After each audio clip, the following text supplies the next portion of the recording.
If you add up the spending of 14 of them, you get about $1 trillion. Not much more than what the US alone spent on its own. 국방비 예산이 이제 이 43년 1조 전억.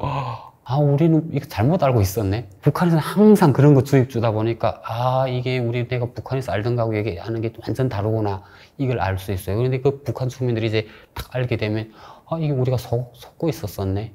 북한군 허위사령부 출신 강윤철입니다. 2015년 9월에 북한에서 탈북했습니다. 허위사령부는 김정은이를 호위하는 그런 경호부대라고, 친위부대라고 보면 되죠. 그리고 뭐 금수산 기념궁전이라든가 북한에서 제일 중요한 업무 그런 데마다 허위사령부가 지키고 있고, 그리고 또 더 나가서 평양시를 호위한다고, 방어한다고 보면 되죠. 그러니까 허위사령부 안에는 다른 군부서라든가 이런 데서 반란이 일어나면 그걸 막을 수 있는 진압부대도 있거든요. 북한에서 좀 최고급 간부들을 호위하는 그런 그 업무를 한다고 보면 됩니다. 개인적으로는 북한에서 미국에 대해서 어떻게 생각해요?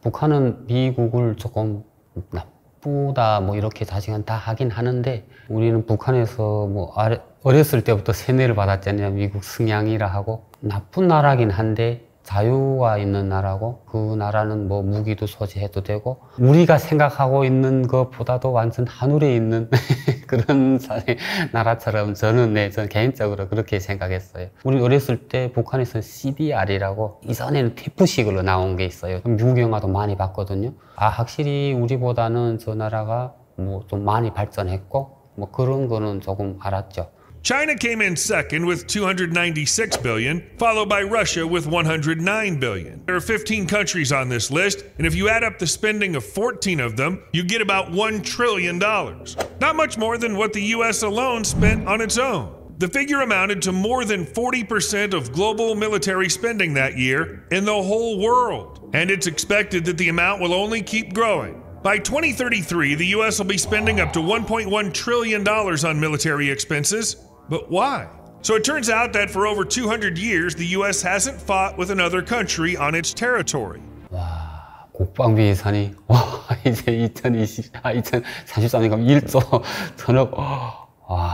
우리는 이거 잘못 알고 있었네. 북한에서는 항상 그런 거 주입 주다 보니까 이게 내가 북한에서 알던 거하고 얘기하는 게 완전 다르구나, 이걸 알 수 있어요. 그런데 그 북한 주민들이 이제 딱 알게 되면 이게 우리가 속고 있었었네. 김정일 때도 병진 노선이라 해가지고 경제하고 국방을 같이 가지고 간다. 미국이 지금 언젠간 우리나라 침략하려고 지금 저렇게 하고 있다. 그러니까 우리는 그 침략을 막기 위해서 우리가 지금은 좀 허리띠를 조이고 배고픔이 있더라도 우리 국방에 돌려야 된다. 이렇게 사람들한테 강조를 주다 보니까 국방에 예산이 많이 들어가는 걸 알고 있어요. 예산을 여기처럼 통계내가지고 우리 국방비 예산 60점 이렇게 나와야 되는데 그 북한에는 그런 통계가 없다 보니까. 허위사령부의 군인들이 알게 되었다면 좀 어떤 반응을?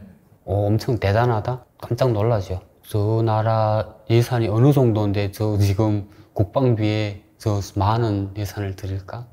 제가 그냥 개인적으로 알고 있는 게 영국에서 떨어져 나와가지고 한 몇백 명밖에 안 낸 나라인데 세계에서 제일 강한 나라다. 무기 자체도 전 세계적으로도 제일 최신급. So you don't have to be a great strategist to understand it's best to attack where a country is least defended. If we look at the USA, what do we see?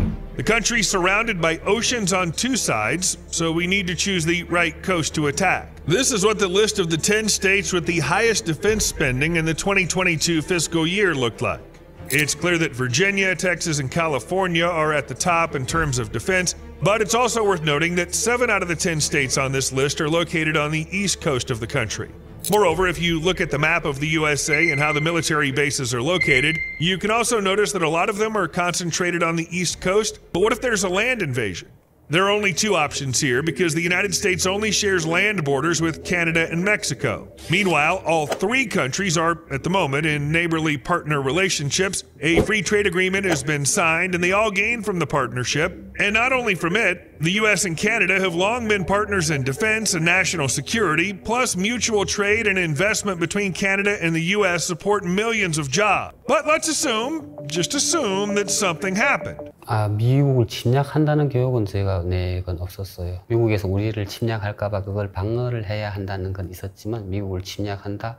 그런 것까지는 없는데 내부적이라고 보죠. 미국을 치려고 하면 그 핵폭탄? 뭐 이런 거 있잖아요. 그런 건 한 400기 이상이 있어야 된다. 미국에서 군사기지들이 있잖아요. 그러니까 북한도 그런 걸 대략적으로 알고 있겠지. 어디에서 군사기지가 있는데 그걸 동시다발적으로 치려면 한 400기 이상이 돼야 된다. 북한은 거기가 준비가 안 돼 있었어요. 그때까지만 해도. 발전된 군사력에 대해서는 안 알려서요. 우리보다 군사력은 발전돼 있다. 이렇게는 이야기해요. 왜? 그런데 그 사람들은 심리전이라든가 이런 게 약하다.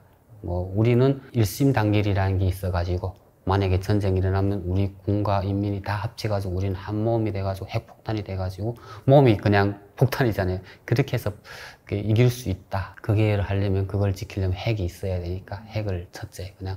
Well, the invaders will have to cross the Great Lakes to get to the major cities, or at least they'll need to force a few serious rivers. In most areas along the US-Canada border, potential invaders will find plenty of stunning national parks.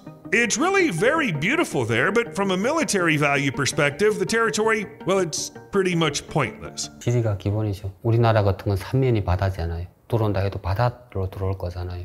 그러니까 우리가 바다에 대한 해군이 무장력이 강해야 되고 미국이라는 나라는 좀 강대국이다 보니까 다른 나라를 먹을 수 있게 침략할 수 있는 거라고 생각하는데 이 지금 유튜브에서 보면 우리도 다른 나라에서 침략을 당할 때 우리가 지리상 어떻게 되고 우리는 어떻게 해서 방어가 좋으면 뭐 그런 걸 지금 많이 하는 것 같아요. 아마 생각해보면 미국을 누가 함부로 쳐요.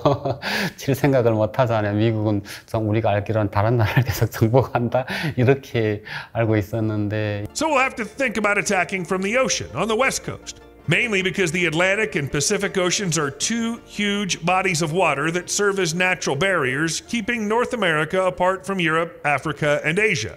Before launching an attack on a country from the sea, these obstacles will need to be overcome, and it has to be done somehow without being noticed. Transporting military troops and gear takes time. These operations are called amphibious assaults, and they're considered some of the most complex and dangerous in any war. With the US having enough time, they'll be able to pull troops to the shore, and in the end, the invasion will probably not even start. Some experts even say that all the fleets in the world don't have enough aircraft carriers and amphibious assault ships to break through the US Navy. There won't be enough fighter jets to gain air superiority either. So maybe the two oceans on either side of the US are the main reason why no one has invaded the country for 2 centuries. 좀 긍지가 있다고 생각하지 않을까요? 자랑이라든가 긍지? 우리 미국에서 태어났고 미국 국민으로서 와 우리가 국방력이 이렇게 강하고 우리나라는 다른 나라도 침략할 수 없는 요새지로구나. 국방이 강해지면 그 나라가 평온한 거잖아요. 내가 미래에도 꿈꿀 수 있고. 근데 지금 만약에 국방력이 든든하지 못하다 가면 미래가 없다고 봐야 되죠.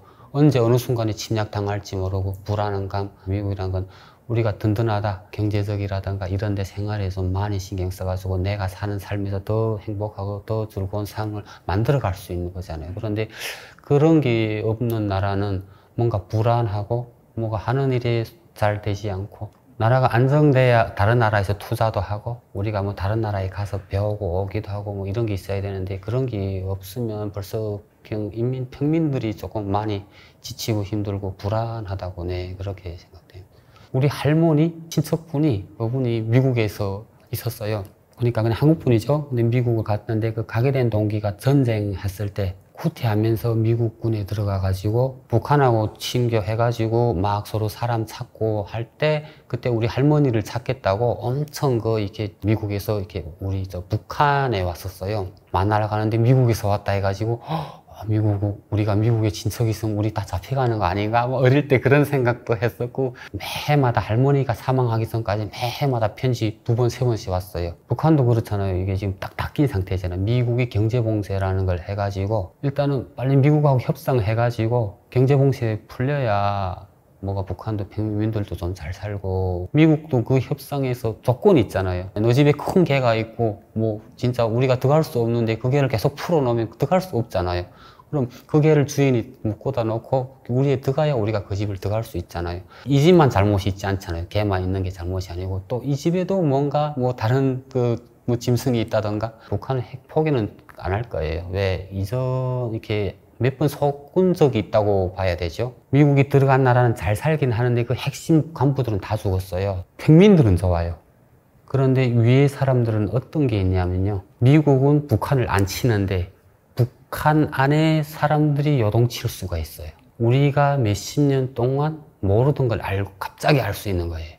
저도 같았어요. 항상 오기 전까지는 미국이라든 한국은 항상 북한을 치기 위해서 노력하는 줄 알았는데 한국 올라보니까 아니 이게 한국에서 전쟁할 생각도 안 해요. 싸맬 생각도 안 하고 북한 같은 거는 매 지역마다 동상들도 있고 김일성 연구실 사석관 뭐 핵심 땅, 그 좋은 땅덩어리 다 있는 거예요. 거기 무너지지 않을까요? 하루아침에 사람들이 꼭갱이 돌며 가서 그거 다 까부시지 않을까요? 그게 더 무서운 거죠. 저는 그 나라에서 살고 이게 오다 보니까 그 개인적인 그 생각입니다. 가도기가 있을 거예요. 많은 이제 혼란도 있고 그렇게 해서 개인적으로 생각됩니다.